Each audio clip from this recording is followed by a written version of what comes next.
fortune that we have, that Allah Ta'ala has given to us on the day of Qiyamah, on the day of judgment, when we will be presented in front of Allah, to Allah. Then there will be testimonies, there will be deeds that will be presented, shahada, and you can see witness statements, kiram and katibeen will be testifying, and the dhakireen, for the dhakireen, Allah will put forward great witnesses. And what type of witnesses will these be? They won't be insan, they won't be human beings, they won't be jinn, they won't be angels, and it will be the creation of Allah, the universe that will bear witness. Trees, leaves, buildings, these walls, the cabinet, this cabinet, yeah, and everything that's around us here that we can see, these will testify. So this is Allah's fadl and Allah's karam, that for our akhirah, Allah has given us another piece of luggage, that this many witnesses Allah Ta'ala has created for us. Say Subhanallah, Subhanallah. Tell me. Don't be down after this discussion. Every ibadah, every act of worship has an usul, has principles. Yeah? So Allah subhanahu wa ta'ala has given us the 4 ibadat, fasting, hajj, zakat, and prayer. And they have principles. Now, praying salah, there are principles. Yeah, the principle of salah is that do wudu. Yeah, step number 1, do ablution.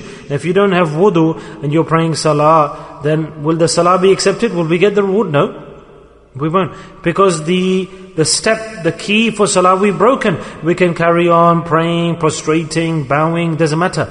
But we've broken the principle. So instead of reward, we'll get adab, punishment, because we've broken the usul. Oh no, I've just broken one usul, one principle. What difference does it make? I didn't have wudu, I put on fragrance, I had new clothes, and I had washed my face. So what happened? Okay, if I didn't wash my feet. We say this. But Allah Ta'ala says, no, this is against my principles. That even if one hair's width on your elbow is left out, then your wudu is incomplete, your salah will not be accepted. Why? Because this is a principle. Oh, so what if a hair's breadth on my elbow is dry and I don't, the water of wudu doesn't cover it? So this is the line of tazkiyah, tazkiyah, purification. And this is the subject that will give you all 100 levels in the hereafter in Jannah. Great subject.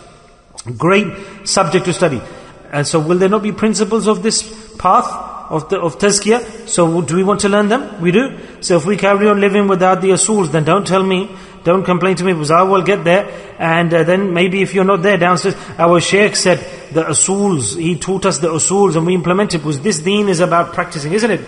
So if we make effort and I come for salah, I do everything before I come to the masjid, and I wear good clothes and I prepare and I don't do wudu, then and then I'm keeping myself dry. So I've wasted my deed, isn't it? So for this ibadah of tazkiyah, tafsiyah, there are principles. It's your choice what you do. If you don't do, there's no forcing, but there are principles. And the highest status of the akhirah is tazkiyah. Subhanallah. Tazkiyah. That gives the highest level. You'll ask why? Because tazkiyah, purification of the soul and the heart, gives the highest level of reward in the hereafter. Because tazkiyah, that gives ikhlas, sincerity, and akhlaq. And everything hinges on ikhlas. That's why Allah Ta'ala has kept tazkiyah on the highest level as a subject. If only we understood. Allah Ta'ala says the person who's going to succeed, he will, for example, like the CSS exam, we have the civil service subscription exam. It's the highest level of exam in our home country. So there's a high level, a high mark. And I was his shagird, the student. I used to tell my colleagues, and then unravel the secret to you, and maybe I will be told off thereafter that this was just for you. But just like I had love for my sheikh, I also have love for my students. Subhanallah. And if only a person, any one person starts to practice these usul, then he will succeed. Hazrat said to me, Farooqi Sahib, Fuyuz Barakat. Listen to these 2 words. Fuyuzat, Barakat, and Allah's Rahmah. 3 things.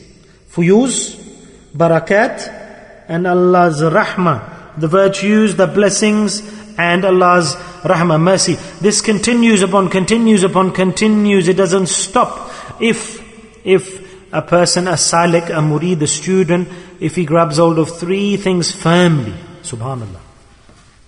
3 things. What do we get? What does a person get? Fuyuzat, barakat, and Allah's rahmah, mercy, will start to multiply without hesitation if these three things are brought into our life. So I'm not speaking about other people here, I'm speaking about Jannah here, the highest level. If we take all of three actions, just like we say that if you read this many Qur'an or this many Nawafil Salah, Nafil Salah, this is higher than that I'm speaking about now. So three things if a Salik implements, the student of this class, Fuyuzat, Barakat, and Allah's Rahmah, mercy, will continually come to that person if he has three actions. Number one, that to have Aqidah, trust in the Shaykh, to have manners with the Shaykh, and to serve the Shaykh and have love for the Shaykh. However much more these three qualities are strengthened, the more they are strengthened, it is stated in the same way, then the fuyuz, the barakat, and Allah's rahmah will increase and upon increase. It will increase many times over. May Allah Ta'ala give us all the tawfiq that we can also study this subject, understand this subject, and may Allah Ta'ala give us the tawfiq to do amal on this. And for this there are two tariqas to attain things. Rules number one is that a person himself should try, make effort. And number two is to do dua to Allah.